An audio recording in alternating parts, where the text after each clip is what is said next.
Hello दोस्तों, स्वागत है आप सभी का एक बार फिर से हमारे यूट्यूब चैनल ज्ञान स्टार प्लस में। तो दोस्तों, आज हम आपको लेकर उपस्थित हुए हैं एक बहुत ही अच्छा प्रश्न जो कि एक छोटे से बच्चे ने पूछा था, जिसका नाम था सावंत सिंह। और उसने पूछा था कि बताइए गुरुजी, हम मुहावरों में पढ़ते हैं कि मथुरा तीन लोक से न्यारी। तो मथुरा तीन लोक से न्यारी क्यों है, किन गुणों के कारण है, ये बताइए। तो हमने कहा सोचते हैं, ठीक है देखेंगे आज हम मथुरा तीन लोक से न्यारी क्यों है। तो जानिए दोस्तों, मथुरा तीन लोक से न्यारी क्यों है। दोस्तों, श्री नारद जी ने कहा था कि भगवान श्री कृष्ण जिस लोक के स्वामी हैं और देवता भी हैं, भगवान केशव देव वहाँ के ना पाप नाशक हैं।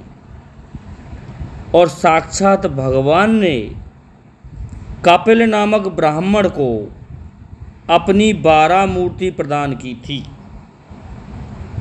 और कपिल ने, उस ब्राह्मण ने प्रसन्न होकर के उस मूर्ति को देवराज इंद्र के लिए दे दिया था। फिर समस्त लोकों में रहने वाले, रुलाने वाले राक्षस राज रावण देवताओं को जीतकर उस मूर्ति का स्तवन करके उसे पुष्पक विमान पर रखकर लंका में ले गया और उसकी पूजा करने लगा। दोस्तों, उस 12 मूर्ति की रावण ने लंका में पूजा की। तदंतर उस राजेंद्र श्री राम लंका पर विजय प्राप्त करके भगवान 12 की उस मूर्ति को प्रयत्न पूर्वक अयोध्यापुरी में लाए थे और वहाँ उनकी अर्चना करते रहे। तत्पश्चात उनका भाई शत्रुघ्न श्री राम जी से प्रार्थना करके उस 12 मूर्ति को प्रयत्न पूर्वक महापुरी अर्थात मथुरा में लेकर के आए थे। तो दोस्तों, भगवान राम के भाई शत्रुघ्न ने महापुरी से मथुरा का नाम रखा था। पहले मथुरा का नाम महापुरी था और वहाँ 12 भगवान की स्थापना करके उनको प्रणाम किया। फिर समस्त मथुरावासियों ने उन वरदायक भगवान की सेवा पूजा प्रारंभ की थी।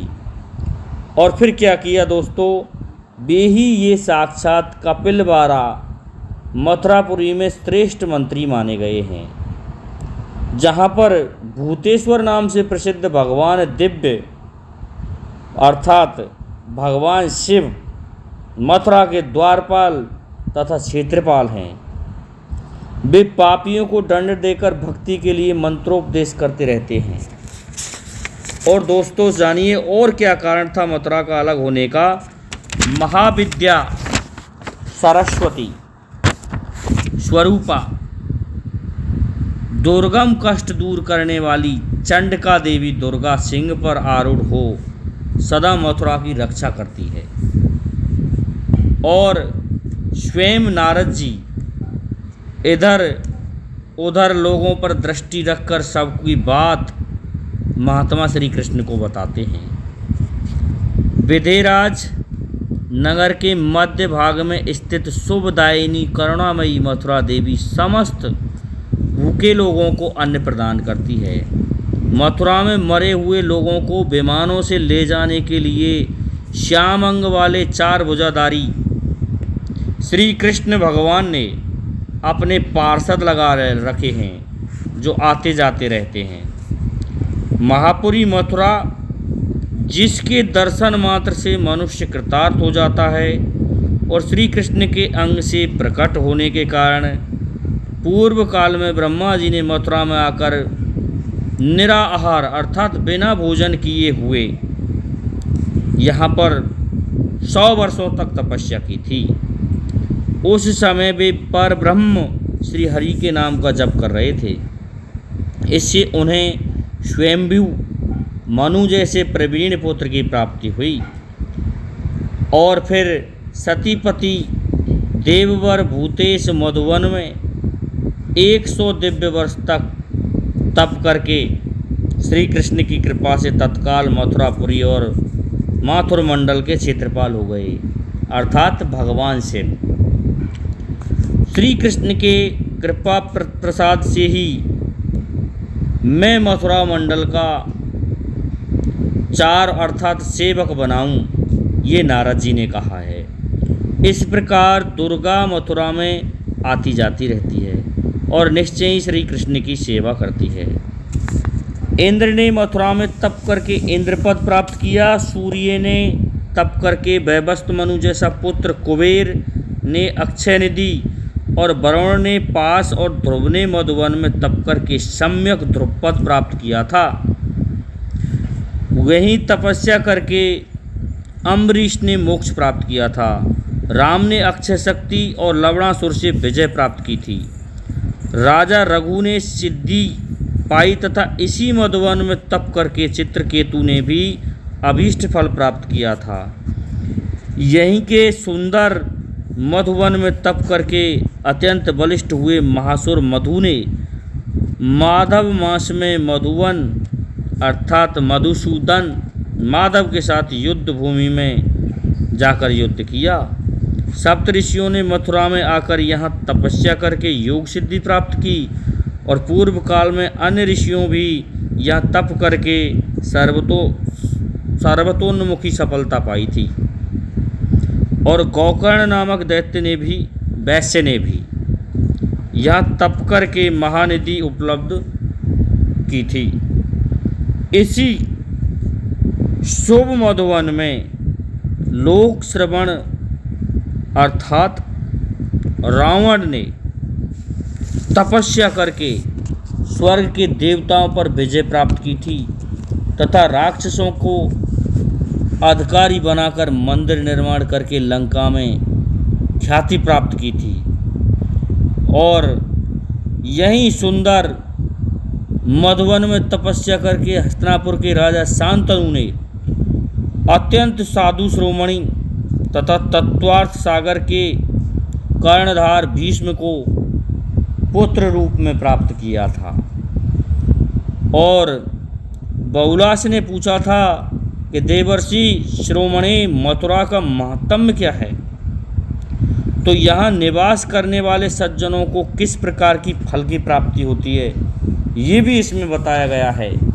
तो दोस्तों राजन, आदि युग में भगवान बारा ने महासागर के जल में जहाँ बड़ी ऊंची लहरें उठ रही थी, डूबी हुई पृथ्वी को जैसे हाथी सूंड से कमल को उठा ले, उसी प्रकार स्वयं अपनी डाढ़ से उठाकर जब जल के ऊपर स्थापित किया तब मथुरा के महात्म्य का इस प्रकार वर्णन किया गया था कि यदि मनुष्य मथुरा का नाम ले ले तो उसे भगवान उच्चारण का फल मिलता है। यदि वह मथुरा का नाम सुन ले तो श्री कृष्ण के कथा श्रवण का फल पाता है। मथुरा का स्पर्श प्राप्त कर ले तो मनुष्य साधु संतों के स्पर्श का फल पाता है। मथुरा में रहकर किसी भी गंध को ग्रहण करने वाला मानव भगवत उच्चारण से चढ़ी हुई तुलसी के समान गंध का सेवन लेने का अधिकारी होता है। मथुरा का दर्शन करने वाला मानव श्री हरि के दर्शन का फल पाता है। स्वतः किया हुआ आहार भी यहाँ भगवान लक्ष्मीपति के नैवेद्य प्रसाद के भक्षण का फल देता है। दोनों वहाँ के कोई भी कार्य करके श्री हरि की सेवा करने का फल प्राप्त होता है। घूमने फिरने से तीर्थों का फल प्राप्त होता है। जो मथुरा में घूमते हैं उन्हें पग पग पर ये समझो वो तीर्थ कर रहे हैं। जो राजाधिराजों का हनन करने वाला, अपने सगोत्र का घातक तथा तीनों लोकों को नष्ट करने के लिए प्रयत्नशील होता है, ऐसा महापापी भी मथुरा में निवास करने से योगीश्वरों की गति को प्राप्त होता है। उन पैरों को धिक्कार है जो कभी मधुवन में नहीं गए, उन नेत्रों को धिक्कार है जो कभी मथुरा का दर्शन नहीं कर सके, उन कानों को धिक्कार है जो मथुरा का नाम नहीं सुन पाते, और उन वाणी को भी धिक्कार है जो कभी थोड़ा सा भी मथुरा का नाम नहीं ले सकी। मथुरा में 14 करोड़ वन हैं जहाँ तीर्थों का निवास है। इन तीर्थों से प्रत्येक मोक्षदायक मैं मथुरा का नाम उच्चारण करता हूँ और साक्षात मथुरा को प्रणाम करता हूँ, जिसमें असंख्य ब्रह्मांडों के अधिपति परिपूर्णतम देवता गोलोकनाथ साक्षात श्री कृष्णचंद्र ने स्वयं अवतार लिया था। उस मथुरा को नमस्कार है। दूसरे पुरियों में क्या रखा है? जिस मथुरा का नाम तत्काल पापों को नाश कर देता है, जिसके नामोच्चारण से करने से सब प्रकार की मुक्तियाँ मिल जाती हैं तथा जिसको गली गली में मुक्ति मिलती रहती है, उस मथुरा को इन्हीं विशेषताओं के कारण विद्वान पुरुष 3 लोकों से अलग मानते हैं। यद्यपि संसार में काशी आदि पुरियाँ मोक्षदायिनी बताई गई हैं, लेकिन उन सब में मथुरापुरी श्रेष्ठ है। यही कारण था कि उस आदि बारा की मूर्ति को भगवान राम ने भी लंका से ला करके अपने भाई के द्वारा मथुरा में ही स्थापित करवाया था। इसलिए ये भगवान श्री हरि का मोक्ष द्वार है। और जो सब पुरियों की ईश्वरी, ब्रजेश्वरी, तीर्थेश्वरी, यज्ञ तथा तप की निधीश्वरी, मोक्षदायिनी तथा परम धर्म धुरंधरा मधुवन में उस श्री कृष्ण की पुरी मथुरा को मैं नमस्कार करता हूँ। जो लोग एकमात्र भगवान श्री कृष्ण में चित्त लगाकर संयम और नियम से जहाँ कहीं भी रहते हैं, मथुरापुरी के इस महात्म्य को सुनते हैं, वे मथुरा की परिक्रमा के फल को प्राप्त करते हैं। इसमें संशय नहीं है।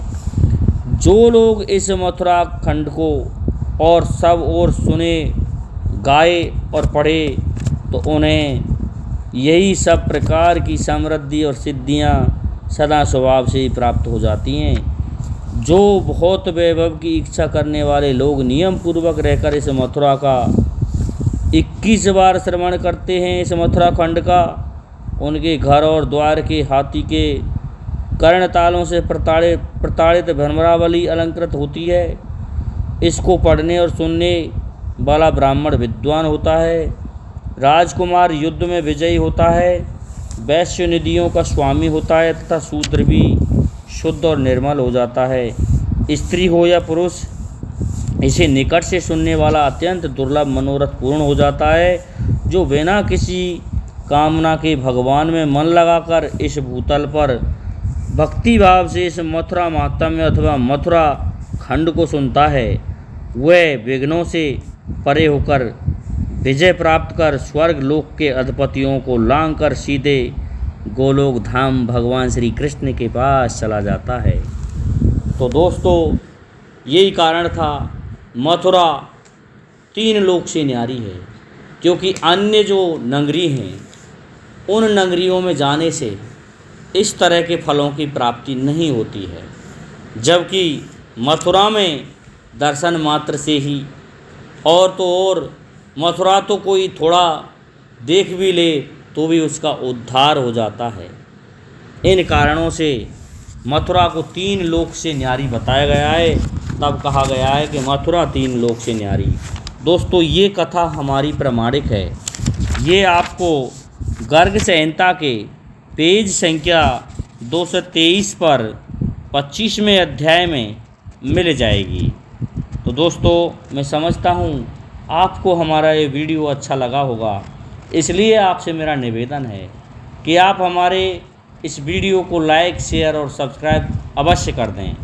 साथ ही बेल आइकन को प्रेस कर दें। ये मेरा आपसे निवेदन है, जिससे कि हमारे वीडियो का नोटिफिकेशन आप तक पहुंचता रहे। जय हिंद, जय भारत।